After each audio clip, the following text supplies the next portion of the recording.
సత్యనారాయణ గారు ఇంతకుముందు కూడా చాలా కార్యక్రమాల్లో నేను ఈ పెద్దలను కలుసుకోవడం జరిగింది. వేమూరి ఉమామహేశ్వరరావు గారిని ఒకప్పుడు ఉన్నారు పెద్దలు, వారి వేములపల్లి ఉమామహేశ్వరరావు గారు, వారి ఆధ్వర్యంలో ఒకప్పుడు చాలా అవధానాలు చేశాను. ఈ ప్రాంతంలో నేను ప్రసంగాలు చేశాను. మళ్ళీ చాలా రోజుల తర్వాత ఇక్కడ ప్రసంగించడం నాకెంతో ఆనందంగా ఉంది. ఈ అవకాశం ఇచ్చిన పెద్దలందరికీ నా యొక్క ప్రత్యేక ధన్యవాదాలు తెలుపుకుంటూ ప్రస్తుతం సెలవు తీసుకుంటున్నాను.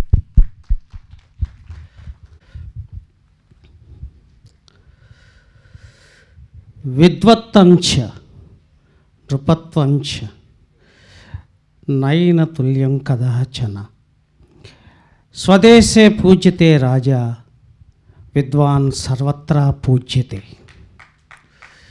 ఎన్ని దేశాలు తిరిగినా మీకు బ్రహ్మరథం, అక్షర రథం పట్టేటటువంటి అభిమానులు మీరు సంపాదించుకున్నారు సార్. సభ చిన్నదైన మీ మనసు పెద్దది చేసుకొని మీ ధారణ శక్తి, మీ స్పష్టత, మీ ప్రత్యేకత, ఒకానొక క్షణంలో 2-3 నిమిషాల్లో అవధానాన్ని కూడా ఇక్కడ ప్రదర్శించారు సార్. ఎన్ని విషయాలండి! ఒక బృహత్ గ్రంథం ఒక గ్రంథాలయానికి చదివితే తెలిసే అంశాలు చక్కగా నవ్విస్తూ లాజికల్గా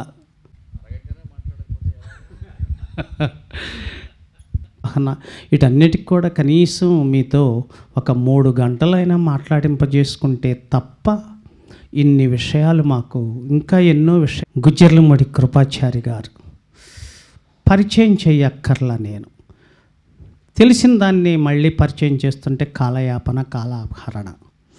అందుకని ఈ సమయాన్ని కూడా వారి పరిచయ కార్యక్రమాన్ని కూడా వారి ఉపన్యాసానికి ఉపయోగించమని మంచి విషయాలు తెలియచేయమని వారిని సాదరపూర్వకంగా ఆహ్వానిస్తున్నాం. ఆచార్య గుజ్జర్లమూడి కృపాచారి గారు, వెల్కమ్ సార్. వేదికను అలంకరించినటువంటి పెద్దలకి, వేదికను అలంకరించినటువంటి పెద్దలకి, సభకి నమస్కారం. మన తాళ్ళూరి శివరామకృష్ణ గారు గత 2 ఏళ్లుగా నన్ను సతాయిస్తున్నారు. ఆయన సతాయించడమే. మేమిద్దరం ఎక్కడ కలిసినా కానీ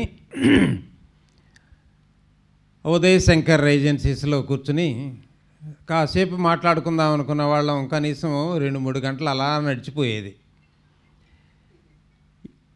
ఆ విషయాలు వచ్చినప్పుడు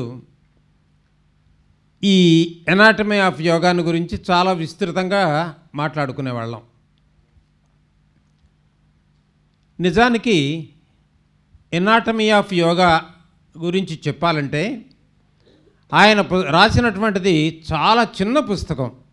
అసలు నిజానికి అది కొంచెం విస్తృతంగా కనుక రాస్తే 100 పుటలు అవుతాయి. 30వ పేజీ నుంచి 36వ పేజీ వరకు ఒక చక్కని ఎలక్ట్రాలసిస్ ఇచ్చాడు ఆయన.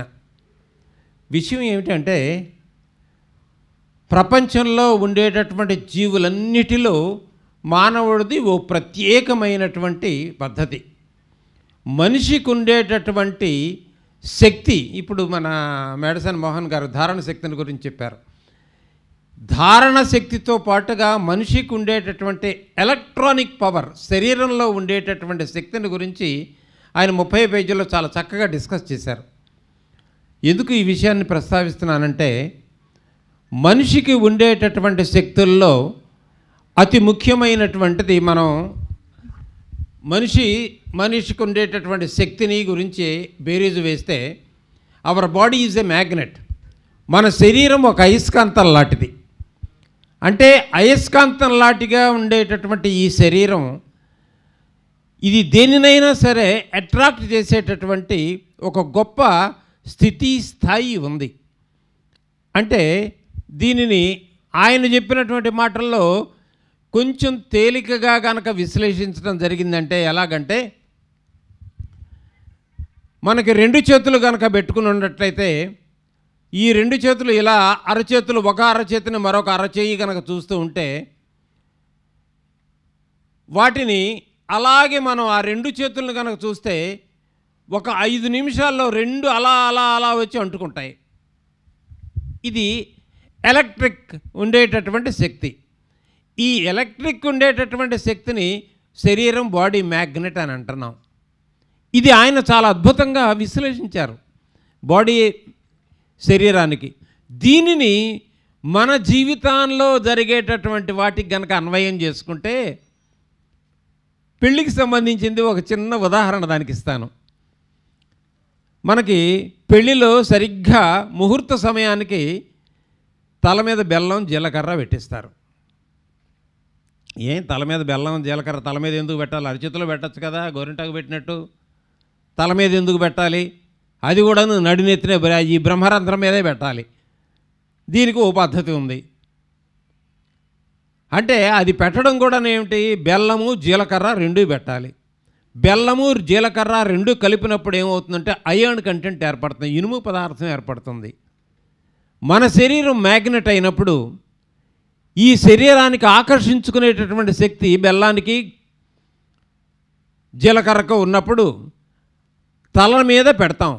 దీనికి కూడా పూర్వం చేసినటువంటి దీంట్లో సరిగ్గా నడినెత్తికి సంబంధించినటువంటి దాంట్లో బాగా వెంట్రుకలు కొన్ని అటు ఇటు తొలగించి దాని మీద మాత్రమే పెట్టేవాళ్ళు.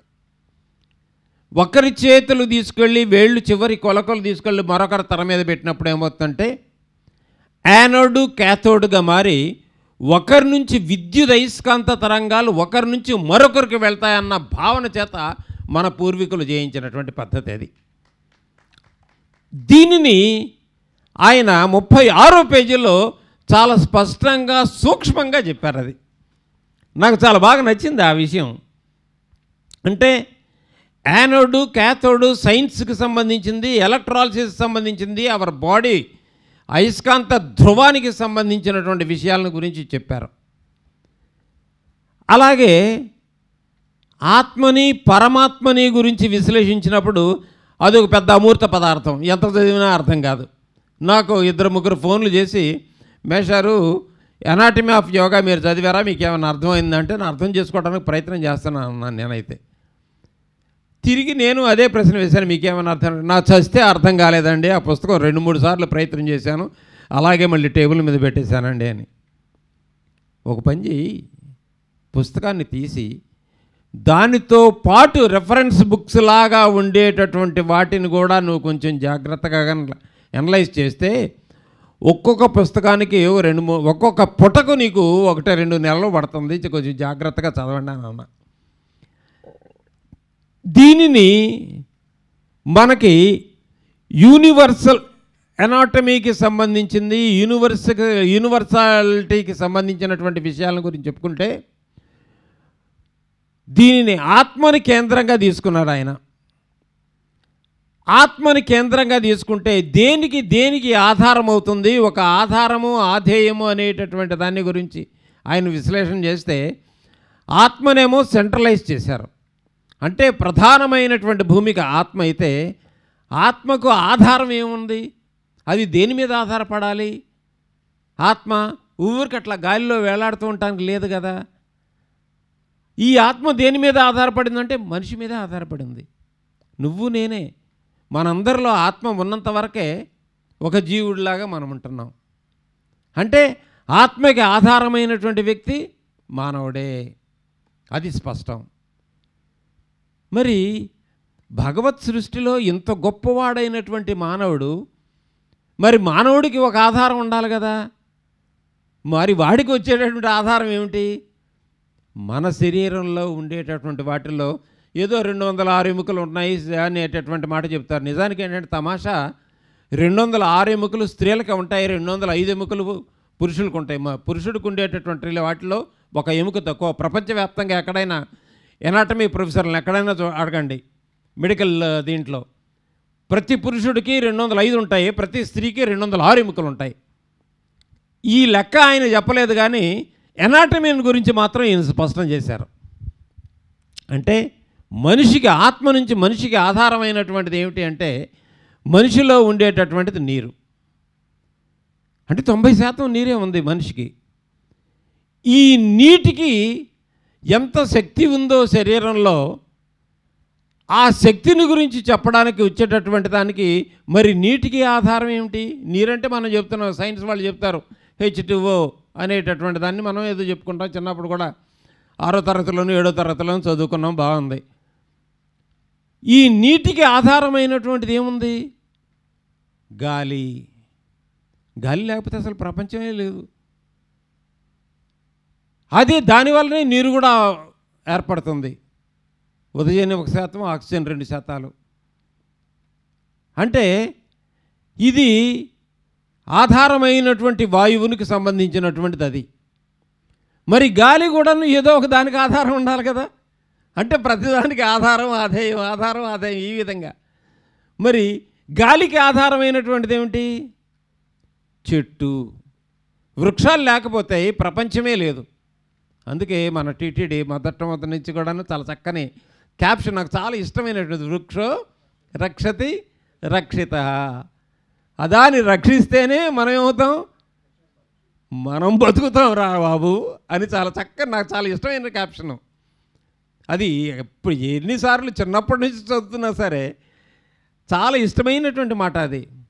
అందుకే ఈ రోజుల్లో కూడా మనకు అపార్ట్మెంట్ కల్చర్స్లో వచ్చినప్పుడు, అపార్ట్మెంట్లో స్థలాలు లేవు కాబట్టి మొక్కలు పెంచుకోవడానికి, చెట్లు పెంచుకోవడానికి అవకాశం లేదు, కానీ వర్టికల్ కల్చర్ అని కొత్త రకం మాటలు చెప్తున్నారు.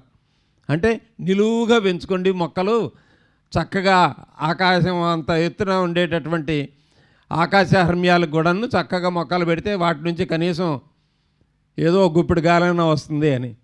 సరే, అంటే చెట్టు మనకి వాయువుని ఇస్తుంది. ఈ చెట్టుకు మరి ఆధారం ఉండాలి కదా. చెట్టుకు ఆధారం లేకపోతే ఎక్కడ నిలబడుతుంది? అంటే చెట్టుకు ఆధారం, ఏ చెట్టు అయినా సరే భూమి మీద నిలబడాల్సిందే. మనకి ఈ నవగ్రహాలు ఎక్కడ చూసినా కానీ ఒక్క చెట్టు లేదు. చంద్రుడి మీద చెట్టు లేదు, సూర్యుడి మీద అసలే లేదు. సరే, మిగిలిన గ్రహాలన్నిటికి కూడా చూస్తే ఎక్కడ కూడా మనకి చెట్టు అనేటువంటిది ఉనికి లేదు. చెట్లు ఉన్నది భూమి మీదే, కాబట్టి దానికి ఆధారమైనటువంటిది భూమి. మరి దీనికి కూడాను ఆయన చెట్టు చివరిలో చెప్తాడు, అది 50-53 పేజీలు ఆ ప్రాంతాల్లో చెప్తాడు ఆయన. ఈ భూమికి ఆధారమైనటువంటిది ఏమిటి? ఈ భూమికి ఆధారమైనటువంటిది నవగ్రహాలు.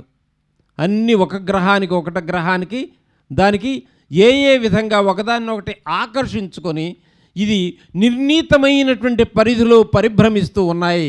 అది వాటి పరిభ్రమణం గనక కొంచెం సూక్ష్మం కూడాను తప్పినా సరే ప్రపంచం అంతా అస్తవ్యస్తమైపోతుంది, అల్లకల్లోలమైపోతుంది, అంధకారబంధురం అవుతుంది. అంత చక్కని విశ్లేషణ దానిలో కనిపిస్తుంది. అంటే ఈ నవగ్రహాలు అనేటటువంటివన్నీ కూడాను భూమితో సహా ఒకదాన్నొకటి అలా ఆకర్షించుకుంటూ ఉంటాయి. అసలు భూమిలాగా దీనికి సంబంధించింది కూడాను యూదుల ఆచారాల్లో కూడాను కొన్ని తమాషా ఆచారాలు. ఆ మధ్య ఒకసారి ఎప్పుడో వెళ్ళినప్పుడు ఓ మంచి ఆచారం చూశాను నేను. అది పెళ్ళికొడుకు పెళ్లి కూతురింటికి వచ్చినప్పుడు మేళతాళాలతో వస్తారు. వాళ్ళకి సంబంధించినటువంటి పాటలు, జానపద సంగీతం రకరకాలైనటువంటివి ఉంటాయి. పెళ్ళికొడుకు వచ్చిన తర్వాత పెళ్ళికొడుకుని మధ్యలో ఉంచి వాళ్ళు హుప్ప అంటారు. మన పెళ్ళప్పుడు మధ్యలో గొడుగు పెట్టుకుని ఒక వస్త్రాన్ని 4 కొంగుల్లాగా పట్టుకుని దాంట్లో పెట్టుకుని తీసుకుని వస్తూ ఉంటారు. దాన్ని వాళ్ళు హుప్ప అంటారు. చాలా పెద్దది అది, 15-12 అట్లా ఉండేటటువంటిది. ఎంత వాళ్ళు ఉన్నతమైనటువంటి స్థాయిలో ఉంటే అంత పెద్దగా, అంత అందంగా, అన్ని ముత్యాలతోనూ కుట్టిస్తారు. అది దట్ ఈస్ కాల్డ్ హుప్పా ఫంక్షన్ అంటారు దాన్ని, HUPPA హుప్ప. ఈ విధంగా వచ్చిన తర్వాత పెళ్లి కొడుకును మధ్యలో ఉంచి పెళ్లి కూతురు మొట్టమొదటిగా వాళ్ళందరి బంధువులతో ఒకసారి వచ్చి పెళ్లి కొడుకి ఒక్కసారిగా ఆయనకి మంచి తీపి పదార్థం నోట్లో పెడుతుంది.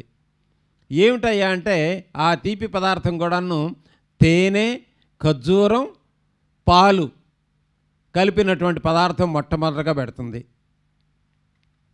దాన్ని రోష్ హషర్నా అంటారు. రోష్ హషర్నా చక్కని తీపి పదార్థం. అది మొట్టమొదటిసారిగా పెళ్లి కొడుకు పెట్టిన తర్వాతనే మిగిలిన కార్యక్రమం అవుతుంది. మరలా అది ఒక ఆవర్తనం అవుతుంది. రెండోసారి పెళ్లి కూతురు తల్లిదండ్రులు వాళ్ళు వస్తారు. వాళ్ళు వచ్చి కూడా ఇటువంటిదే మరొక పదార్థాన్ని తీసుకొచ్చి స్వీట్ పెడతారు వీళ్ళకి.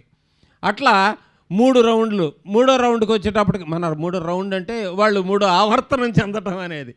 ఆ 3 ఆవర్తనానికి వచ్చేటప్పటికి పెళ్లి కూతురు తోబుట్టువులు, వాళ్ళ మేనమాలో వగైరా వాళ్ళందరూ వస్తారు. తరువాత వచ్చేటువంటి వాళ్ళు పెళ్లి కొడుకు బంధువులు వాళ్ళు వస్తారు. అంటే పెళ్లి కూతురు తన బంధువులు వీళ్ళందరూ కలిసి 7 సార్లు ఒక్కసారిగా తన పెళ్లి కొడుకు చుట్టూ తిరుగుతుంది. దీనికి కారణం ఏమిటయ్యా అంటే పెళ్లి కొడుకేమో సూర్యుడితో సమానం, పెళ్లి కూతురేమో భూమితో సమానం. భూమి తన చుట్టూ తాను తిరుగుతూ సూర్యుని చుట్టూ తిరుగుతుంది అనేటటువంటి దాన్ని వాళ్ళు చేసుకుని కొన్ని వేల సంవత్సరాలుగా వాళ్ళు కూడాను చేస్తున్నటువంటి ఒక చక్కని కార్యక్రమం అది. దానికి వాళ్ళు మ్యారేజ్ కస్టమ్స్ వాటికి సంబంధించినటువంటి వాటిలో చేస్తూ ఉంటారు. దీనిని మనకి ఇచ్చినటువంటి శివరామకృష్ణయ్య గారు చెప్పినటువంటి దీంట్లో కూడా ఈ నవగ్రహాలన్నీ కూడా ఒకదాన్ని ఒకటి ఆకర్షించుకుని అలా అలా అలా తిరుగుతూ ఉంటే మరి ఈ నవగ్రహాలకు కూడా ఒక ఆధారం కావాలి కదా. వాటికి ఏ ఆధారం లేకుండా ఎక్కడి నుంచి వస్తాయి? అందుకని ఈ నవగ్రహాలకి ఆధారమైనటువంటి దానిని జీవుడు, దేవుడు అని అన్నాడు ఆయన. ఆ దేవుడు నుంచి వచ్చినటువంటిదే ఆత్మ, ఆ ఆత్మ నుంచే మనిషి. అంటే ఇది ఒక సర్కిల్ లాగా ఇచ్చి ఆధారము ఆధేయము అనేటటువంటి దాని గురించి చాలా స్పష్టంగా చక్కగా విశ్లేషించారు ఎనాటమీ ఆఫ్ యోగాలో. అంటే అది చాలా చిన్న పుస్తకమే కావచ్చు. నేనెందుకు ఈ విధంగా వీటికి సంబంధించినటువంటి దాన్ని చెప్పారంటే ఆయన పుస్తకంలో ఉండేటటువంటిది మాత్రమే ఆ ఎసెన్స్ని తీసుకొచ్చి నేను మీకు ఒక 4 మాటల్లో చెప్పాలి అన్న ఉద్దేశం చేత దీన్ని విశ్లేషించుకున్నాను. అందరూ వారితో ఉండేటటువంటి పరిచయం, మీ అందరితో ఉండేటటువంటి చక్కని అభిమానం, మనం అందరం కలిసి ఇప్పుడు ప్రతినిత్యం కలుస్తూనే ఉంటాం వీధుల్లో. అలాగే నన్ను చంపుకు తినేటటువంటి అయినాల మల్లేశ్వరరావు గారు ఎలాగూ ఉంటారు. నిద్రపోనివ్వలేదండి. నిజానికి ఏంటంటే నా భార్యకే ఆరోగ్యం బాగాలేక గుంటూరు హాస్పిటల్లో ఉన్నాం. ఆ హాస్పిటల్లో ఉంటే నేను రాలేనయ్యా స్వామి అంటే మీరు ఆయన చాలా మౌనంగా గురువు గారు మీరు వస్తే చాలా బాగుంటుంది, శివరామకృష్ణయ్య గారు ఆనందపడతారు, ముఖ్యంగా ఆయనకి సంవత్సరం నుంచి మిమ్మల్ని అడుగుతున్నారు, మీరు వారు కలిసి ఒక చిన్న కార్యక్రమం వచ్చి మళ్ళీ ఫ్రెష్ అప్ అయ్యి వచ్చేసాను. అయినా నన్ను అయినాల వారు మీరు మరొకసారి పిలిపించినందుకు మీకు, అలాగే శివరామకృష్ణయ్య గారికి, వారి కుటుంబానికి, వచ్చినటువంటి వారికి అందరికీ, మాకు పూర్వమిత్రులైనటువంటి బేటసాని మోహన్ గారికి, ఇదిగో మా వజ్రాల రామలింగాచారి గారికి, ఇటువంటి వారికి, మా మోబా వారికి అందరికీ కూడా ప్రత్యేకంగా ధన్యవాదాలు తెలియజేస్తూ నమస్కారం. దాన్ని మీరు సమయస్ఫూర్తిగా ఏంటా మరి ఎనాటమీ ఆఫ్ యోగా, వేదగీత వీటికి సంబంధించినట్టు దానిలో ఇలా చెప్తున్నట్టు మీరు పేజీలతో సహా ఉదహరించి మరీ చెప్పారు. ఇంకంతకంటే మరి స్పష్టమైనటువంటి విషయాన్ని మీ నుండి మేము ఏమి రాబట్టుకుంటాము. చాలా చక్కగా సెలవిచ్చారు గురువుగారు, ధన్యవాదాలు తెలియచేసుకుంటూ మరొక ఇద్దరు మాత్రమే చెరి 15 నిమిషాలు చరిత్రల వారికి, ఆహుతులందరికీ కూడా హృదయపూర్వక నమస్కారం. ధర్మో రక్షతే రక్షితః. ఎన్ని వేదాలు, ఎన్ని ఉపనిషత్తులు, ఎన్ని ఖండకావ్యాలు ఉన్నా కూడా ధర్మాన్ని బేస్ చేసుకొని మానవుడు జీవించడానికి ఏర్పడినవిగా నేను భావిస్తున్నాను. ఇక్కడ ఎనాటమీ ఆఫ్ యోగా అన్నారు, అదేవిధంగా వేదగీత మహర్షి దయానందుని సందేశం. తాళ్ళూరి కృష్ణమూర్తి గారు మంచి ప్రొఫెసర్, మన స్థాయి కాదు, ఆయన పెద్ద స్థాయిలో యూనివర్సిటీ స్థాయిలో చెప్పవలసిన విషయాలు ఆయన మనకి చెప్పారు. అది మామూలు విషయం కాదు. నేను లాస్ట్ ఇయర్ నాకు ఇచ్చారు, బుక్ ఇచ్చినప్పుడు చూసా, మాస్టర్ ఇది మామూలు సబ్జెక్ట్ కాదు, ఇది దీని మీద రీసెర్చ్ చేయాలి, చిన్న బుక్కే, ప్రతి అక్షరం కూడా 100 పేజీలకు వెళ్తుంది ఇది రాస్తే అని చెప్పా. ఎందుకంటే అంత విలువైన పుస్తకం, అటువంటి మహాజ్ఞానిగా నేను భావిస్తున్నాను. మనకు అర్థం కాదు, కానీ అర్థం కావాల్సిన విషయాలు చాలా ఉన్నాయి. ఎంతమంది మాట్లాడడానికి కూడా కారణం వారే, తాళ్ళూరి కృష్ణమూర్తి గారు. అంటే అటువంటి ఫిలాసఫీ పెద్ద ఫిలాసఫీ మహర్షులు రూపొందించినటువంటి విషయాలను తీసుకొని క్లుప్తంగా మనకి ఇచ్చారు. అవి ఒక్కొక్కటి కూడా చాలా కోట్ల రూపాయలు లెక్క కనుక కడితే అంత అర్థం చేసుకునే శక్తి, ఒక అవగాహన, ఒక ఆలోచన కలగజేశారు. కాబట్టి వారికి ప్రత్యేకమైనటువంటి ధన్యవాదాలు తెలియజేస్తున్నాను. ఏది ఏమైనా కూడా ఒక్కటే నేను ఆచరిస్తున్న విధానం చెబుతున్నాను. ప్రతి మానవుడు కూడా గమనించవలసింది సత్యము, అహింస. ఎవరిని హింసించకుండా ఉంటేనే నిజమైనటువంటి సంపూర్ణ మానవత్వం. ఎప్పుడు అబద్ధం చెప్పకుండా ఉండటమే నిజమైనటువంటి సంపూర్ణ మానవత్వం. ఈ మానవత్వమే అన్నిటికీ ఉపయోగపడుతుంది. సమాజంలో శాంతిని మరి వృద్ధి చేయడానికి కానీ, ప్రశాంత జీవనానికి కానీ, అభివృద్ధికి కానీ, ఉత్తమ జన్మకు కానీ దోహదపడతాయని గాంధీజీ సిద్ధాంతాలే నేను పాటిస్తూ సాధ్యమైనంత వరకు అబద్ధం ఆడకుండా ఉండాలనే సంకల్పంతో ఉంటాను. సహాయం చేయాలనే ఉద్దేశంతో చేస్తుంటాను. దాతలు కూడా సహాయం చేస్తున్నారు. ఆశ్రమానికి దాతల సహకారంతో మేము నడుస్తున్నాము. ఈ సందర్భంగా గాంధీ ఆశ్రమానికి సహాయ సహకారాలు అందిస్తున్న ధర్మకర్తలకి, ధర్మదాతలే అందరికి కూడా హృదయపూర్వక ధన్యవాదాలు తెలియజేస్తున్నాను. ఇక్కడ ప్రత్యేకంగా తాళ్ళూరి కృష్ణమూర్తి గారు మంచి philosopher. At the age of 93 ఇయర్స్లో కూడా ఒక తపన, ఏదో చెయ్యాలి, సమాజానికి నేనే చెయ్యాలి, అది వారిలో ఒక అంతర్లీనమైన మహర్షిగా ఉన్నారు. వారికి ధన్యవాదములు, కృతజ్ఞతలు తెలియజేస్తూ సెలవు తీసుకున్నాం.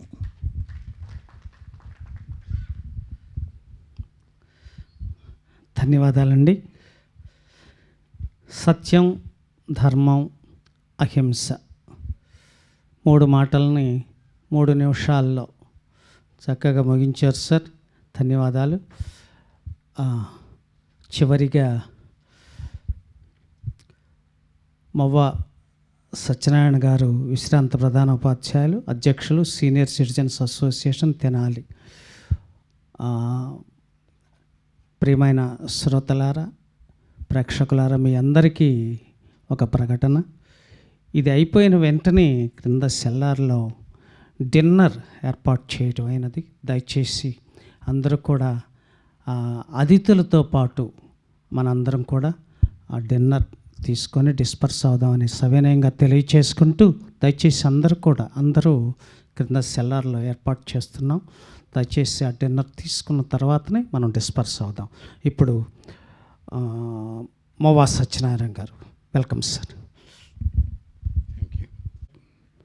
ప్రస్థానత్రయం అవగాహన సదస్సు సమీక్షకు నన్ను ఆహ్వానించినందుకు ఈ కమిటీ వారికి, ముఖ్యంగా తాళ్ళూరు శివరామకృష్ణ గారికి ధన్యవాదాలు తెలియజేస్తున్నాను. వేదిక మీద ఉన్న పెద్దలకి, వేదిక మీద ఉన్నటువంటి పెద్దలకు కూడా అందరికీ నమస్కారాలు. ఈ తాళ్ళూరు శివరామకృష్ణ గారు మా సీనియర్ సిటిజన్స్ అసోసియేషన్లో లైఫ్ మెంబరు. ప్రతి మీటింగులో కూడా ఈ పుస్తకాలు తీసుకొచ్చి మేము ఆహ్వానించినటువంటి గెస్టులకి ఇచ్చి వీటిని చదవండి, అర్థం చేసుకోండి అంటే నేను చాలాసార్లు ఈ పుస్తకాలు చూడటం జరిగింది. అయితే నేను లెక్కల మాస్టర్ని. నాకు ఆ పుస్తకం చూస్తే ఒక పేజీ చూసేటప్పటికే నా పని అయిపోయింది.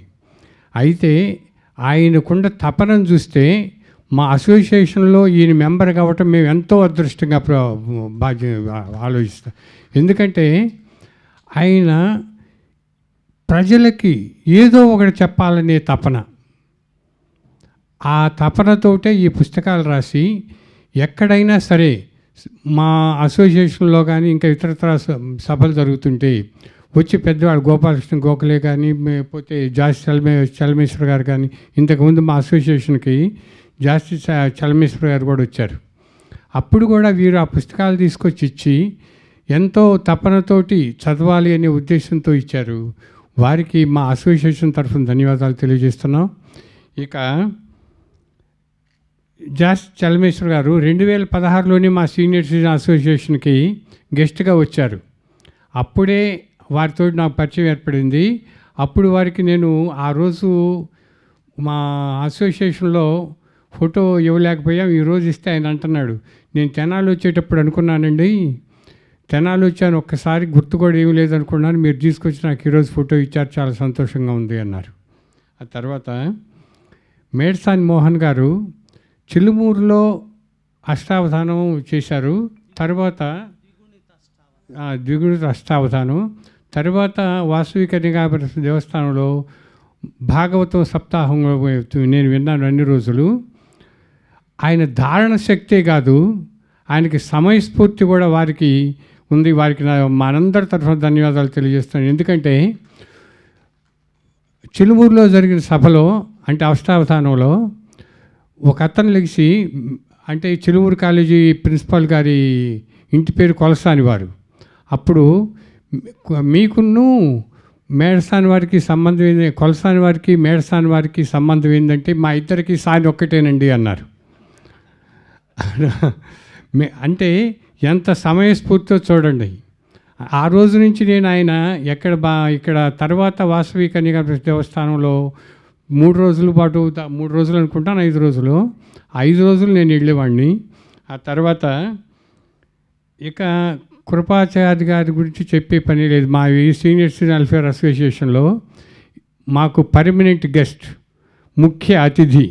ఎందుకంటే చాలా వాటికి అక్కడికి వచ్చి వారి ఉపన్యాసాలు చేస్తుంటే ఇక అక్కడి నుంచి ఎవరు కదిలేవాళ్ళు కాదు, అంతటి మహానుభావులు. ఒకటి ఇక రామలింగాచారి గారి గురించి చెప్పే పని లేదు. తెనాలిలో వృద్ధాశ్రమం పెట్టి, గాంధీ ఆశ్రమం పెట్టి ఎంతో బ్రహ్మాండంగా నడుపుతున్నారు. వీటన్నిటికంటే ముఖ్యంగా సాంబశివరావు గారు ఉన్నారు. వారు సైంటిఫిక్గాను మాట్లాడతారు, ఆధ్యాత్మికంగాను మాట్లాడతారు. ఎందుకంటే వారి ఉపన్యాసాలు చాలాసార్లు విన్నా నేను. వారు ఎంతో మాట్లాడేటప్పుడు చూస్తుంటే మనం కూడా ఇలా మాట్లాడితే బాగుంటుంది అనే విధంగా మాట్లాడతారు. ఆయన మాట్లాడేటప్పుడు గమనించేదంటే సబ్జెక్ట్ కంటే కూడా ముందు ఎంత ఇదిగా మాట్లాడతారో గమనిస్తే చాలా ఆనందంగా ఉంటుంది. ఇక ముఖ్యంగా శివరామకృష్ణయ్య గారు ఈ వేదోపనిషత్ ప్రస్థానత్రయంలో ఎనాటమీ ఆఫ్ యోగా, వేదగీత, మహర్షి దయానంద్, ఈయన ఆర్య సమాజానికి, దయానంద సరస్వతి అనుకుంటాను, ఆర్య సమాజానికి తెనాలిలో పెట్టడానికి కారణమైనటువంటి వాళ్ళల్లో తాళ్ళూరు శివరామకృష్ణ గారు ఒకరు. ఆ ఆర్య సమాజాన్ని ఈరోజు కూడా తెనాలిలో ఈ విధంగా ఉందంటే వారే కారణం. ఎప్పటికి కూడా మన తెనాలిలో మామూలు వివాహాలతో పాటు ఆర్య సమాజ వివాహాలు కూడా ఎక్కువ అవుతున్నాయి. అదే కాకుండా మనం చనిపోయినప్పుడు కూడా ఆర్య సమాజ సంప్రదాయం ప్రకారం ఇప్పుడు కర్మకాండలు కూడా నిర్వహిస్తున్నారు. ఇవన్నీ కూడా ఈ విధంగా రావడానికి కారణం మొట్టమొదటిగా మనకి ఆర్య సమాజం స్థాపించిన ప్రముఖుల్లో తాళ్ళూరు శివరామకృష్ణ గారు ఒకరు. ఈ విధంగా ఎందుకంటే మా లైఫ్ మెంబర్ సీనియర్ సిటిజన్స్కి ప్రతి మీటింగ్కి వస్తారు. ప్రతి గెస్ట్ గోపాలకృష్ణకి ఎంత పెద్దవాళ్ళైనా సరే వచ్చి వారికి పుస్తకాలు ఇచ్చి సార్ ఇది అని చెప్పించి, అంటే ఆయన తపనను అర్థం చేసుకోవాలి మనం. అంటే నాకు బాగా అర్థం కాలేదు ఆ పుస్తకాలు మళ్ళీ ఉండమాట చెప్తున్నాను నేను.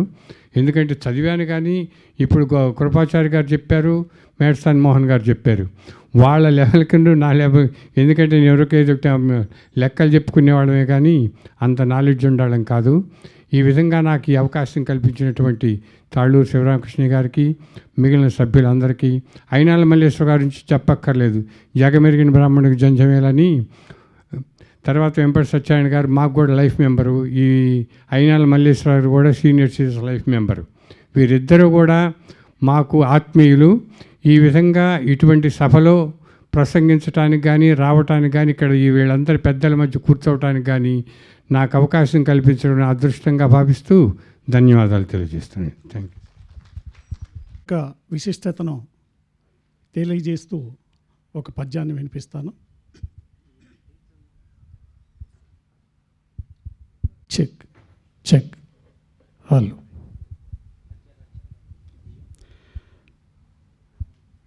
పద్య రచన సహజ కవి డాక్టర్ అయినాల్ మల్లేశ్వరరావు గారు. మేమిద్దరం ఈ పద్య నైవేద్యం ప్రయాణంలో రోజు ఎంతోమందిని పలకరిస్తూ ఉంటాం. ఈ సభలో ఈ రోజున నన్ను కూడా ఆహ్వానించి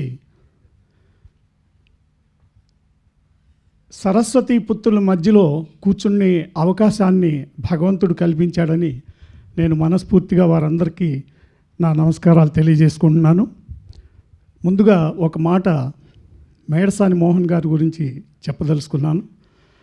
నేను మా బావగారు బొల్లేపల్లి సత్యనారాయణ గారు గుంటూరులో ఎప్పుడో నా చిన్నతనంలో ఇప్పుడు 30-35 ఏళ్ల క్రిందట వారిని పిలిపించి అవధానం ప్రక్రియ ఏదో నిర్వహించినట్టు నాకు బాగా గుర్తుంది. ఆ తర్వాత నేను మళ్ళా వాసవి కన్నికా పరమేశ్వరి దేవస్థానంలో ఆయన భాగవత సప్తాహం కుచేలుడి చరిత్ర చెప్తుంటే అసలు పరవశించిపోయారు. అసలు అక్కడికి వచ్చిన జనం ఎంత పరవశించిపోయారంటే పిన్ డ్రాప్ సైలెంట్, దగ్గర వేల మంది వచ్చారు. అసలు ఆ ప్రాంగణం మొత్తం నిండిపోయింది. వారం రోజులు చేసినట్టున్నారు. వారం రోజులు అసలు ఇక భోజనాలు బయటికి అసలు పెద్దవాళ్ళు పాస్ వస్తున్నా కూడా బయటికి వెళ్ళడానికి కూడా ఇష్టం లేక అంత ఇదిగా చేశారు. నిజంగా ఈనాడు పూర్వజన్మ సుకృతం అటువంటి వారు మనకి మన రాష్ట్రంలో పుట్టి మనల్ని అందరినీ కూడా వారి దీంట్లో భగవద్గీతలో ఇందాక చెబుతుంటే నాకు అంత నాలెడ్జ్ లేకపోయినప్పటికి కూడా వాళ్ళని అనుసరిస్తే బాగుంటుందేమోననే ఉద్దేశం. కృపాచార్య గారు వీళ్ళంతా మామూలు మనుషులు కాదు, సాక్షాత్తు సరస్వతీదేవి ఇక్కడ కొలువై ఉన్నట్లుగా అనిపిస్తుంది నాకు. అలాగే భగవద్గీతలో ఒక శ్లోకం చెప్తారు, యద్యదాచరది శ్రేష్ఠః తతదేవేతరో జనః సయత్ ప్రమాణం కురుతే లోకస్తదనువర్ధతే.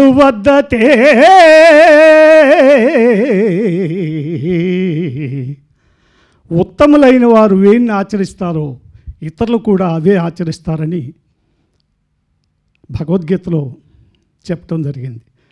వాళ్ళల్లో మనం వాళ్ళ ఈ జీవితాన్ని ఏ విధంగా వారు గడుపుతున్నారో మనం చూసి భావితరాల వాళ్ళకి ఈ సందేశాత్మకంగా వారు పుస్తక రూపంలో ఇచ్చింది. ఎందుకంటే ఎవరో ఆ పుస్తకాలు చదివి 10 మంది బాగుపడ్డా 10 మందికి సహాయపడినా కూడా అది ఎంతో ఉపయోగకరంగా ఉంటుందనేది నా ఉద్దేశం. అందుకని పుస్తక రూపంలో పెడితే ఇదే మనకు చెప్తుంటారు, మానవుడు కంటికి కనపడేది మొత్తం నశించేది, ఏది ఉండేది కాదు. మనం కనపడేది మొత్తం నశించేది అని చెప్తారు. కానీ ఆ పుస్తక రూపంలో లైబ్రరీలో సంక్షిప్తం చేస్తే తరతరాలు చదువుకుంటారు చక్కగా. అందుకని ఇటువంటి మహనీయులు రాసినటువంటి పుస్తకాలు కానీ చెప్పినటువంటి సంభాషణలు కానీ మనం కొంతైనా ఆచరించగలిగితే, ఆచరణలో పెట్టగలిగితే మనం ధన్యులం అవుతామని చెప్పి ఈ సభాముఖంగా వారికి తెలియజేసుకుంటున్నాను. తర్వాత ఈ తెనాలి గురించి ఒక పాట, తర్వాత కలియుగ దైవం పైన మేడసాని మోహన్ గారు ఇక్కడ ఇచ్చేస్తున్నారు కాబట్టి వారు సాక్షాత్తు ఆ వెంకటేశ్వర స్వామి సన్నిధిలో పునీతమైనటువంటి మహానుభావులు. ఆయన ఈ వేదిక మీద కూర్చోవటం చాలా గొప్ప విశేషంగా భావిస్తూ తెనాలి గురించి ఒక పద్యం. చిరకాలవాసి అయి తిరుగాడనిచ్చట రామకృష్ణ సుఖ విరాణకెక్కి అపురూప నటునిగా అలరించనిచ్చట పటుతరముగ సినీ నటుడు కృష్ణ. మాన్య కవులకెల్ల మకుటాయమానుడై గుడిపాటి చలమాక్షు నడిచనిచట సత్కళ సంగీత సద్భావ నిలయమై రసముతో నలరించే ప్రజలనిచట.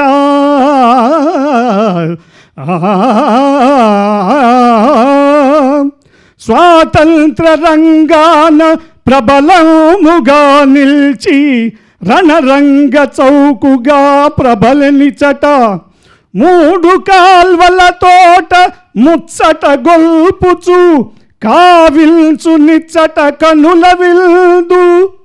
చందమామ నడిపి చక్రపాణి సుఖవి ముఖ్యుడయ్యనిచట పుట్టువల్ది. జమున కాంచనమాలయు జగ్గయ్యాఖ్యు వంటి ప్రముఖులకి అది పట్టుకొమ్మ ఆంధ్ర ప్యారిసుగా ఇది అలరుచుండా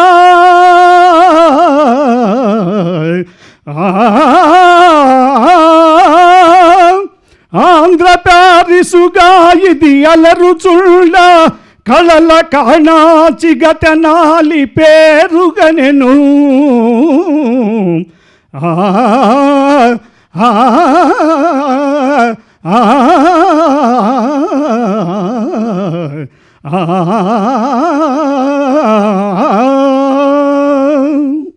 నమస్కారం.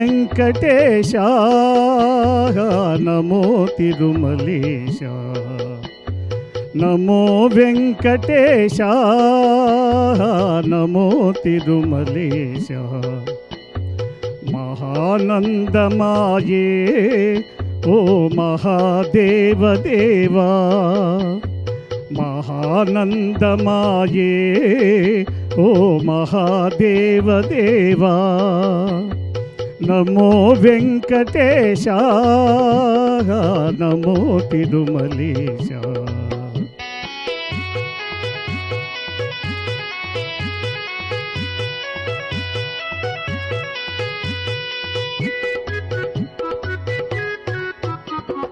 ముడుపులు నీ కొసగి మా మొక్కులు తీర్చుమయా ముడుపులు నీ కొసగి మా మొక్కులు తీర్చుమయా ముక్తి కోరి వచ్చే నీ భక్తుల బ్రోవుమయా భక్తుల బ్రోవుమయా నమో వెంకటేశ నమో తిరుమలేశ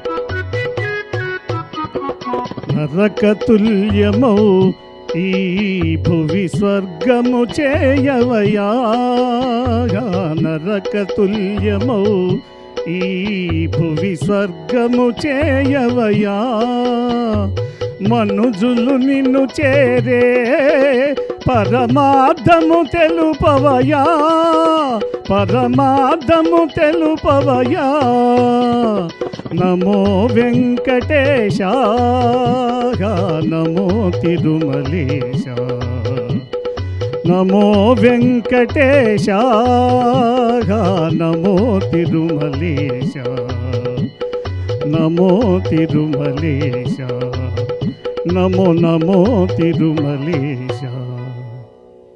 థ్యాంక్ యూ సార్. ఇందాక కోరిక మేరకు మళ్ళీ కొంతసేపు ప్రసంగించమన్నారు కాబట్టి కతిపయాక్షర పరిగ్రహ జనిత నైసర్గిక చాపల్యంతో 4 అక్షరాలు చదువుకుంటే ఎంతవరకు మాట్లాడాలంతే ప్రసంగంలో కట్ చేశాను. ఇప్పుడు మళ్ళీ సమయం ఇచ్చారు కాబట్టి కాసేపు ప్రసంగించవచ్చు. ఇప్పుడు పెద్దలు శివరామకృష్ణ గారు చెప్పిన ప్రస్థానత్రయంలో మహర్షి దయానందుని సందేశం గురించి కూడా చెప్పారు. దయానందుల వారు లోకానికి ఇచ్చినటువంటి సందేశంలో సత్యార్థ ప్రకాశము కొన్ని వారు చెప్పినటువంటి అంటే మానవ జీవితం యొక్క పరమధ్యేయం ఏమిటంటే సత్యాన్ని ధర్మాన్ని తెలుసుకొని మనం ఆచరించాలి. మహాభారతం చెప్పినా అదే, రామాయణం చెప్పినా అదే, భాగవతం చెప్పినా ఏం చెప్పినా కానీ పరమాత్మ యొక్క ఆత్మ శరీరాలు సత్యము ధర్మము. విష్ణు సహస్రనామంలో చదువుతాం కదా, ఆచార ప్రభవో ధర్మ ధర్మస్య ప్రభురచ్యుత అని. మహాభారతంలో భాగవతంలో ఈ రెండు సమన్వయం చేసుకొని కొన్ని ఐతిహ్యాల గురించి మనం ఆలోచించామంటే, సత్యము అన్నది అయినప్పుడు రాయబారానికి వచ్చిన కృష్ణ భగవానుడు సంధి చేసుకోమని ఎంతో చెప్పాడు. సంధి చేసుకుంటే పర్యవసానం ఎలా ఉంటుంది, సంధి చేసుకోకుండా యుద్ధమే కోరుకుంటే పర్యవసానం ఎలా ఉంటుంది, ఆ రెండు అవకాశాలు చెప్పాడు దుర్యోధనునికి. సంధి లేకపోతే పర్యవసానం ఎలా ఉంటుందంటే పాండవులు పరాక్రమం నిలవలేవు.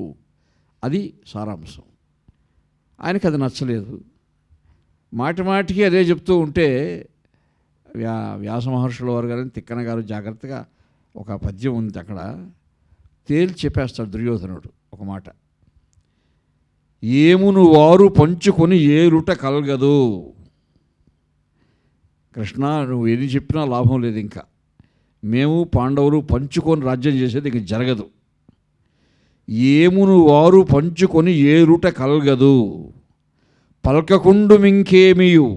అసలు ఇంక చెప్పాల్సిన అవసరం లేదు మాకేమి. చూడండి ఎంత ఖరాఖండిగా చెప్పాడు వాడు. 5 ఊళ్ళు ఇమ్మంటున్నావు కదా, 5 ఊళ్ళు కాదు, వాడి సూదిమున ఇంచుక మోపిన ఎంత అయినా నీ భూమి నర్చి పాండు రూపుత్రులకిత్తునే. వాడి సూదిమున మోపినంత భూమి కూడా ఇవ్వను నేను. నా తుది నిర్ణయం ఏమిటంటే, ఎవ్వడైన సంగ్రామమునంజయంబుకొని రాజ్యము చేయుట నిశ్చయించితిన్. ఈ కురు సామ్రాజ్యాన్ని భవిష్యత్తులో ఎవడు పరిపాలించినా యుద్ధంలో గెలిచే పరిపాలించాలి ఇక. కాబట్టి యుద్ధమే కోరుకుంటున్నాను, ఇంకా అసలు నాకేం చెప్పొద్దన్నాడు. వాడి చివరి నిర్ణయం చెప్పేశాడు వాడు. చెప్పిన తర్వాత కృష్ణ భగవానుడు భీష్మ ద్రోణాదులను ఒకసారి చూశాడట. ఇది మీరు సమర్థిస్తారా అన్నట్టుగా. అంతకుముందు ఎంతో చెప్పేసి ఉన్నారు వాళ్ళు. ఇంక ఏమీ చెప్పలేక తలలో వంచారు వాళ్ళు. ఏమి ముఖం కృష్ణుడికి ముఖం చూపించలేక తలలో వంచారు. అప్పుడు చివరగా దుర్యోధనుడు వాడి నిర్ణయం ఎలా చెప్పాడో కృష్ణుడు కూడా తన నిర్ణయం చెప్తాడు. అక్కడ సత్యం అనే మాట వస్తుంది. సత్యం తెలుసుకోవాలంటే అలాంటివి మనం అవగాహన చేసుకోవాలి. సారపు ధర్మమున్ విమల సత్యము పాపము చేత బొంకుచే పారము పొందలేక చెడబారినదైన అవస్థ దక్షులెవ్వారలు ఉపేక్షసేతురు. అది వారల చేటగు గాని ధర్మ నిస్తారకమయ్యు సత్య శుభదాయకమయ్యును దైవముండెడిన్. నేను దైవాన్ని అని చెప్పకుండా పరోక్షంగా చెప్పాడు. అయ్యా, ప్రతి యుగంలోనూ సత్యానికి అసత్యం చేత, బొంకు అబద్ధం చేత, ధర్మానికి అధర్మం చేత గ్లాని సంభవిస్తూ ఉండొచ్చు. అటువంటి గ్లాని బాధ కలిగినప్పుడు ఎవడో సామాన్యుడు చూచి ఉపేక్షించాడంటే అర్థం ఉంది. వాడిని పట్టించుకోరు ఎవరు. దక్షులెవ్వారులు ఉపేక్షసేతురు. అన్నీ తెలిసిన వాళ్ళు కానీ ఉపేక్షిస్తే మాత్రం వారికి చేటు తప్పదు. అంటే భీష్ముడు దక్షుడు, అక్కడ ద్రోణుడు దక్షుడు. మీకు కూడా వీటితో కలిస్తే చేటు తప్పదు అని హెచ్చరికది. అంతేగాని సత్యానికి శుభం ప్రసాదించడానికి, సత్యం చెప్పడానికి, ధర్మాన్ని ఆచరింపజేయడానికి, రక్షించడానికి నేనున్నాను, అది మర్చిపోవద్దండి అని చెప్పి ఆయన ఇక సెలవు తీసుకున్నాడండి. అంటే సత్యం తెలుసుకోవడానికి అందుకే వ్యాసుడు చెప్పాడు భారతాన్ని మనకి. మరొక అంశం ఏమిటంటే, ధర్మరాజు గారికి పట్టాభిషేకం జరిగిన తర్వాత ఆ రాత్రి నిద్రపోకముందు ఆలోచించాడట ధర్మరాజు. ఇన్నాళ్ళకి ఈ రాజ్యకాంక్ష తీరింది, పట్టాభిషేకం జరిగింది, అనుకున్న పని పూర్తయింది. కానీ ఇంతవరకు నా జీవితంలో జ్ఞానం పట్ల నా మనసును ప్రసరింపచేయలేదు నేను. ఇదే ఒత్తిడి, ఎక్కడ యుద్ధం వస్తుందో, ఎక్కడో ఇవన్నీ ఎలా జరగాలి, ఏమిటి, ఇదే అశాంతి మనస్సుకు.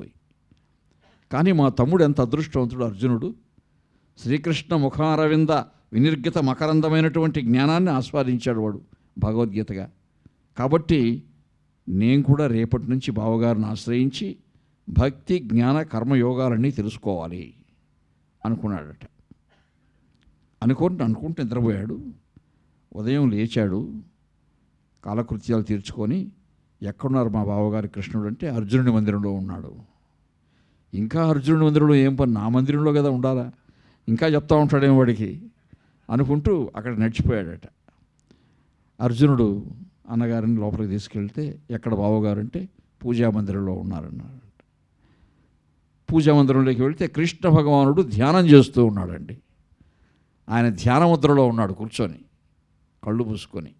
కురుక్షేత్రంలో ఒక దేవాలయం ఉంది, కేశవరాయ మందిరం అంటారు. అక్కడ మాత్రమే కృష్ణుడు ధ్యానం చేసే విగ్రహం చూస్తాం మనం.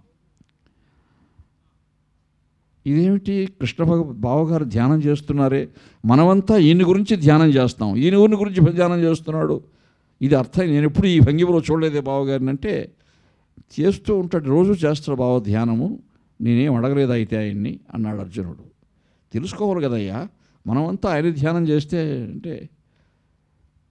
సరే జిజ్ఞాస, గంట జరిగిపోయింది, గంట పైన ధ్యానం చేశాడంట. ధ్యానం చేసి బయట వచ్చాడు. ఇదేమిటి బావ, ముందు నాకు ఈ సందేహం తీర్చు, నువ్వు ఇంతసేపు ఎవరిని ధ్యానించావు, నిన్ను మేమంతా ధ్యానిస్తున్నాం రోజు అంటే. ఇందులో సందేహానికి తావి ఎక్కడుందా బావగారు, ఆశ్చర్యం కూడా ఏముంది ఇందులో. భక్తులు భగవంతుని గురించి ధ్యానం చేస్తే భగవంతుడు భక్తుల గురించి ధ్యానం చేస్తాడు. నేను నా భక్తుల గురించి ధ్యానం చేసుకుంటున్నాను. అసంఖ్యాకంగా ఉన్నారు కదా భక్తులు ఆశ్రయించిన వారు లోకంలో, వాళ్ళ యోగక్షేమాలు నేను చూసుకోవాలి కదా, నా ధ్యాన యోగంతో చూసుకుంటున్నాను. ఓ అలాగా, అయితే నేను కూడా నీ భక్తుడే కదా, నా యోగక్షేమాలను రోజు చూసుకుంటున్నావా అంటే, నిన్నటి వరకు నా ధ్యానంలో నాకు కనపడలేదు, నీ నలుగురు తమ్ముళ్ళు కనపడ్డారు, నీకు రాజ్యకాంక్ష ఉంది కదా మనస్సులో, ఎప్పుడు సింహాసనం పైన కూర్చోవాలి, కాబట్టి ఎక్కడో ఒక మూల ఉంది నా పైన ధ్యాస నీకు, కానీ రాజ్యకాంక్ష ఎక్కువ ఉంది కాబట్టి ఈరోజు కనిపించావు, నువ్వు నన్ను వెతుక్కుంటూ వచ్చావు, నాకు తెలుసు, నువ్వెందుకు వచ్చావో కూడా నాకు తెలుసు అని చేయబట్టుకుని నాతో రా అని పిలుచుకోపోయినాడు. అంటే ఏదో ఏకాంత ప్రదేశాన్ని తీసుకుని బావగారు నాకు కూడా నేను చెప్తాడు అనుకున్నాడు ఆయన. సరాసరి అంపసయ్య దగ్గరికి తీసుకున్నాడు, భీష్ముల వారి దగ్గరికి. అక్కడ తాతగారి దగ్గర కూర్చోబెట్టి, నేను కాదు చెప్పే నీకు తత్వాన్ని తాతగారు చెప్తారు. అలా భీష్ముల వారు ధర్మరాజుకు బోధించిందే మహాభారతంలో శాంతి పంచకము. మహాభారతంలో మనకు ఆది పంచకము, యుద్ధ పంచకము, శాంతి పంచకము, ప్రస్థానత్రయము 3 ఉన్నాయి, 18 పర్వాలు. అలా అక్కడ ధర్మరాజుకు అన్నీ చెప్పాడు ఆయన. క్షత్రియ ధర్మాలు, గృహస్థ ధర్మాలు, లోకంలో ధర్మ విచక్షణ, కర్మయోగము, భక్తి యోగము, జ్ఞానయోగము అన్నీ చెప్పాడు తాతగారు. చెప్తూ విష్ణు సహస్రనామాలు, శివ సహస్రనామాలు అన్నీ చెప్పాడు. అది సారాంశము. ఇవన్నీ కూడా ఈ నేపథ్యమంతా కూడా మనకు ఈ 18 పర్వాల పంచమవేద సారాంశం అంతా కూడా బడి భగవద్గీతలో చెప్పాడు. అర్జునుడు నేను ఎందుకు యుద్ధం చేయాలి, ఈ యుద్ధం వల్ల నెత్తురుకుడు తప్ప ఏమొస్తుంది నాకు అని నిర్వేదం కలిగినప్పుడు కర్తవ్యోన్ముఖుడిని చేశాడు. అయ్యా నువ్వు అలా అనుకుంటే జరిగే పని కాదు, ఎప్పుడో వీళ్ళని చంపేశాను నేను, కౌరవుల్ని నువ్వు చంపకపోయినా ఇంకెవాడు బ్రతికేవాడు కాదు, ఆ పక్షంలో ఎవడూ బతకడిక. ఎప్పుడు చంపాడో భాగవతంలో వస్తుంది. పాంచాలి కబరి వికర్షణ మహాపాపక్షతాయుష్కులన్ చంచద్గరువుల ధార్తరాష్ట్రుల అనించెంపించి గోవిందుడిప్పించెన్ రాజ్యము ధర్మపుత్రునకు కల్పించెన్ మహాఖ్యాతి చేయించెన్ 3 తురంగమేధములు దేవేంద్ర ప్రభావంబునన్. ద్రౌపదీదేవికి ఏనాడు వస్త్రాపహరణం చేయాలనే ప్రయత్నం చేశారో కౌరవులు, ఆనాడే వాళ్ళ ఆయుః ప్రమాణాలన్నీ కూడా కృష్ణ భగవానుడు నశింపజేశాడు. ఆ రోజు నుంచి కట్టెలుగా బతికారంతే వాళ్ళు, వాళ్ళ ఆయుష్ ఆ రోజే అయిపోయింది. అది భాగవతం చెప్తుంది, అది భగవద్గీతలో చెప్పాడు. వాళ్ళు ఎప్పుడూ మయైతే నిహతా పూర్వమేవ నిమిత్తమాత్రోభవ సవ్యసాచిన్, వాళ్ళని చంపి నువ్వు నిమిత్తమాత్రుడుగా కీర్తి ప్రతిష్టలు తెచ్చుకో.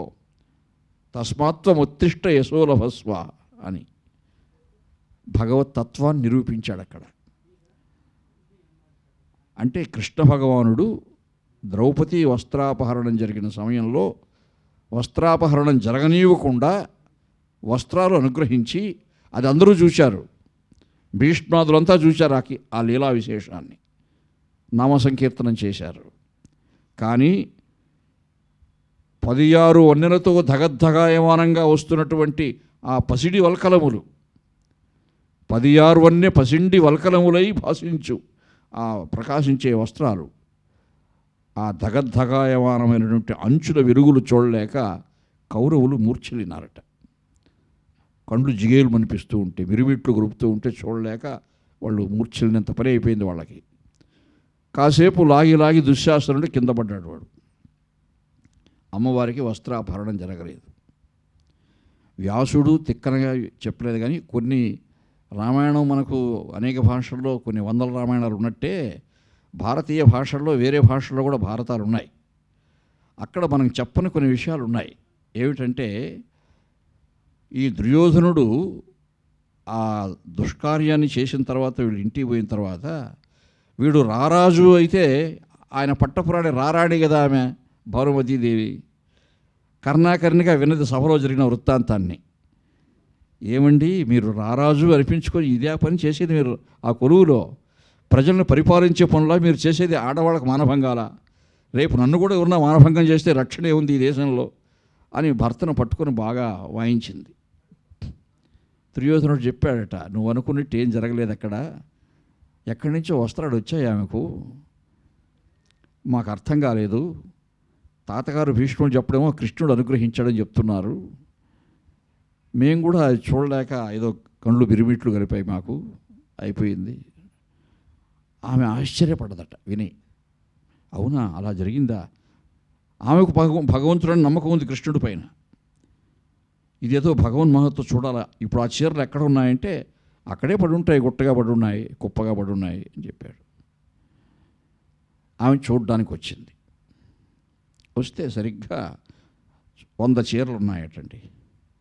కౌరవులు 100 మంది కదా, అందరికీ పెండ్లైనాయి కదా, అందరికీ సరిపోతాయిలే ఈ వస్త్రాలు, అందరూ చీరలు అంటే ఆడవాళ్ళు బాగా ఇష్టపడతారు కదా అని ఆమె అందరినీ మూటగట్టే ప్రయత్నం దాసీ జనాలు పిలిపించి మూటగట్టండి అన్నది. ఇంతలో దుశ్శాసనుని భార్య వచ్చి తగవబెట్టుకుంది. అక్క మర్యాద కాదు నీకు, ఇది లాగినవాడు నా భర్త, కష్టపడినవాడు నా భర్త అయితే నువ్వు చెత్తుకోపోతే ఎలాగ అక్క, కుదరదు, ఈ 100 నాకే కావాలని కూర్చుందట. ఇద్దరికి పెద్ద తగరాదు అయిపోయింది. ఆడవాళ్ళు ఇద్దరికి జుట్లు పట్టిన వరకు వచ్చేశారు. రారాజు వచ్చేసాడు దుర్యోధనుడు అక్కడికి. వాడెంత రారాజైనా వీళ్ళని నియంత్రించలేకపోతున్నాడు. బావగారు మీరే చెప్పండి న్యాయం ఉంటుంది. ఆయన చెప్పడం ఏమిటి, ఆయనకేం తెలుసు, అంతా ముటగట్టని ఇంటికి ఎత్తుకుపోతా ఉంటే ఆ వాడికి తల పట్టగట్టిపోయి తాతగారిని పిలిపించాడు. భీష్ముల వారు వచ్చారట. తాతగారు విని చూసి, అయ్యా మీకు చెందవి ఇవి భగవంతుడు అమ్మవారికి అనుగ్రహించాడు ద్రౌపదీదేవికి. ఒకవేళ వాళ్ళు అరణ్యాలకు వెళ్ళిపోయినా, వాళ్ళు ఇక్కడ లేకపోయినా ఇది మీకు ఎలా చెందుతుంది? కుంతీదేవి ఉంది కదా వాళ్ళ అత్తగారు, కాబట్టి మూటగట్టి కుంతీదేవి మందిరాన్ని పంపించండి, ఆమె ఎదురుని మందిరంలో ఉంది, ఇవి ఎవరికి చల్లవు అని న్యాయం చెప్పాడు ఆయన. అట్లా పోతే పోయిందిలే, తగవపోయింది. మా ఇంటికి వస్తే దుశ్శాసనుడు కొట్టుకుంటాడు, దుర్యోధనుడు కొట్టుకుంటారు, ఆమె తాతగారు చెప్పిందే బాగుంది అనేసాడు వాడు కూడా. ఎప్పుడో కాలాంతరంలో కురుక్షేత్ర యుద్ధం పూర్తయిన తర్వాత మళ్ళీ ధర్మరాజుకు పట్టాభిషేకం జరుగుతూ ఉంటే ఆనాడు ఆ తల్లి అదే చీరలు ధరించారట. పాండవులు వాళ్ళ ధర్మపత్నులంతా కూడా ఈ చీరలే ధరించి, రాజులు రాజబంధువులు అంతా కూడా. అంటే అవి భగవంతుడు ఇచ్చినారండి వస్త్రసేవ. అలాగా మహాభారతంలో కానీ రామాయణంలో కానీ ప్రతి ఐతిహ్యం వెనుక ఒక గొప్ప నేపథ్యం ఉంది. మనం తెలుసుకోవాల్సిన సారాంశం ఎంతో ఉంది. కాబట్టి ఏదో నాకు ఇచ్చిన ఈ మళ్ళా కొద్ది సమయంలో మీకు ఇట్లా అవి చదివిన దానివల్ల గుర్తొస్తున్నాయి ఇవన్నీ నాకు. ఇప్పుడు ఆ వేదగీత, యోగము, సత్యార్థ ప్రకాశం చెప్పిన దయానందుల వారి సందేశం చదివినందువల్ల గుర్తొచ్చే అంశాలు ఇవన్నీ కూడా. ఇవన్నీ మీతో నేను పాలు పంచుకోగలిగాను. మళ్ళీ నాకు ఈ అవకాశం ఇచ్చిన పెద్దలందరికీ నా ధన్యవాదాలు తెలుపుకుంటూ ప్రస్తుతం సెలవు తీసుకుంటాను. సార్ మీరు ఇటు రండి. ఇక అంతా నిలబడి. తర్వాత జ్ఞాపికను అందజేయవలసిందిగా మన తాళ్ళూరు శివరామకృష్ణ గారు.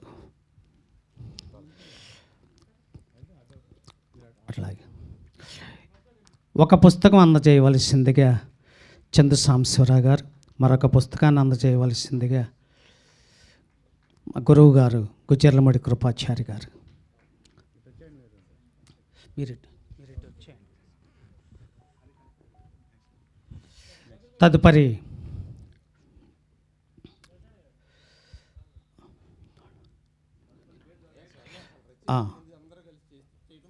చేద్దాం సార్. జనం సత్కరించవలసిందిగా వారిని సాధారణంగా కోరుతున్నాం. Welcome sir. మీరు మధ్యలోకి వెళ్ళండి సార్. మీరు మధ్యలోకి వెళ్ళండి. సాంబశివరావు గారు మీరు మధ్యలోకి రండి. రండి అన్న.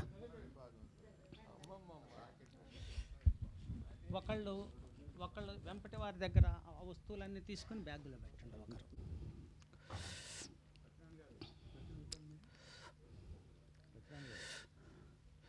జ్ఞాపిక అందజేయవలసిందిగా శివరామకృష్ణ గారు, ఒక పుస్తకాన్ని అందజేయవలసిందిగా శశిల మేడం గారిని కోరుతున్నాం.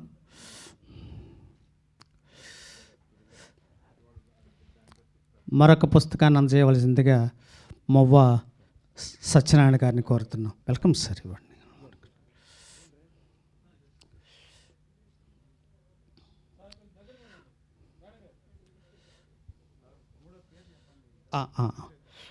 కదా. తర్వాత వజ్రాల రామలింగాచారి గారు వెళ్ళారు. వారు మొవ్వ సత్యనారాయణ గారికి వెల్కమ్ సార్. మీరు మధ్యలో ఉండండి. మొవ్వ సత్యనారాయణ గారు,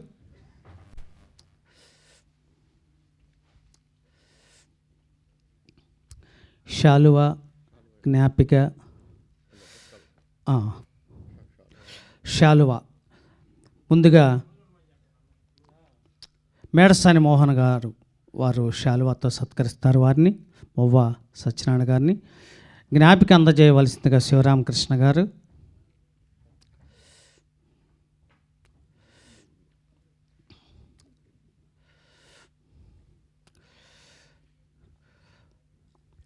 ఒక పుస్తకాన్ని అందజేయవలసిందిగా చందు సాంబశివరావు గారిని కోరుతున్నాం. మరొక పుస్తకాన్ని అందజేయవలసిందిగా శశిల గారిని కోరుతున్నాం.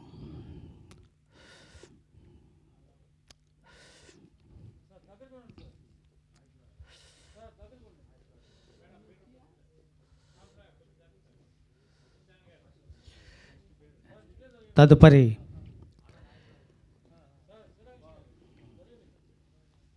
ఎవరున్నారు?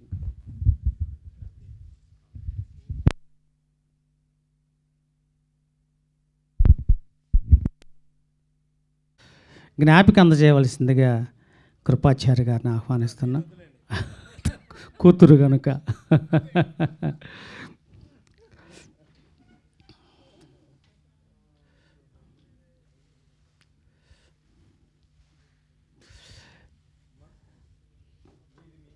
పుస్తకం అందజేయవలసిందిగా శ్రీదేవి మేడం గారిని కోరుతున్నాం.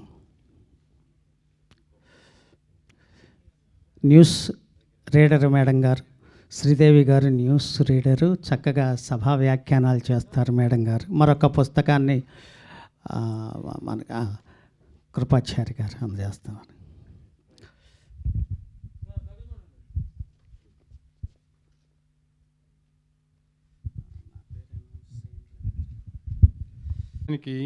కర్త కర్మక్రియ అయినటువంటి డాక్టర్ అయినాల మల్లేశ్వరరావు జాతీయ ఉత్తమోపాధ్యాయ గ్రహీత, వీరికి కూడా తాళ్ళూరు శివరామకృష్ణ గారి తరఫున చిరు సత్కారం వారిని రావాల్సిందిగా కోరుతున్నాం.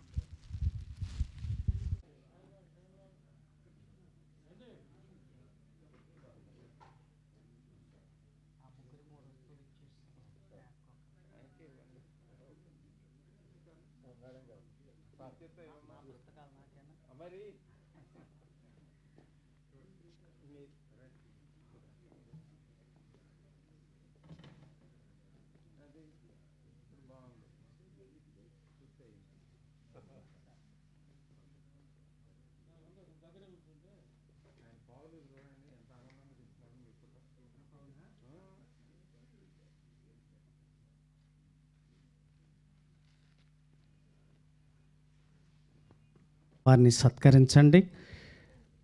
కృపాచారి గారు జ్ఞాపిక అందజేస్తారు.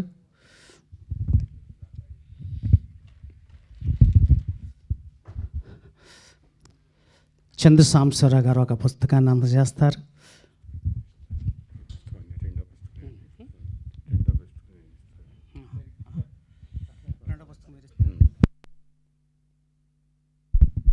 మువ్వ సత్యనారాయణ గారు మరొక పుస్తకాన్ని అందజేస్తారు.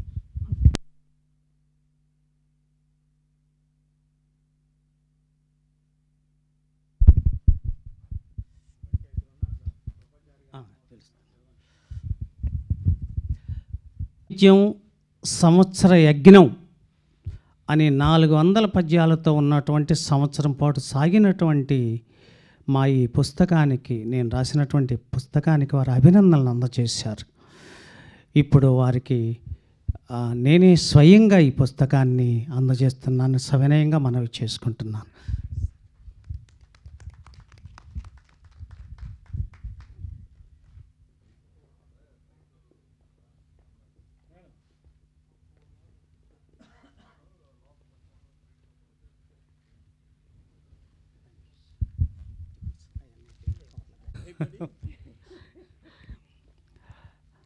జ్ఞాపిక అందజేయవలసిందిగా తాళ్ళూరు శివరామకృష్ణ గారు, ఎన్టీఆర్ శతకం అందజేయవలసిందిగా చందు సాంబశివరావు గారిని కోరుతున్నాం. వెంపటి సత్యనారాయణ గారిని, మేడసాని వారి మన గుజర్లమూడి కృపాచారి గారికి ఏఎన్ఆర్ శతకం,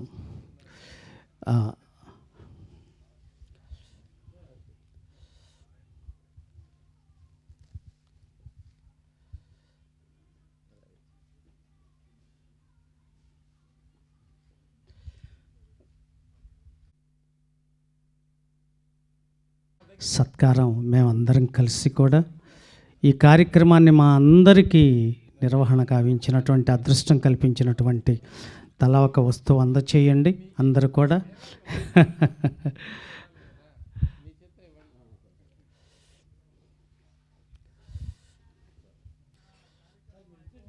ఇచ్చేసి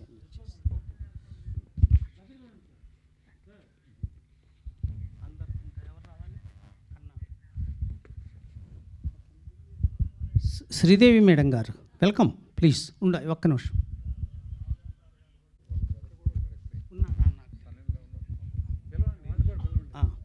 దయచేసి వారి సోదరులు దయచేసి వేదిక మీదకి రావాల్సిందిగా ఆహ్వానిస్తున్నాం. అట్లాగే అల్లుడు గారు కూడా వెల్కమ్ సార్, ప్లీజ్ రండి. కాదు అంటే ఇది గ్రూప్ ఫోటో కదా.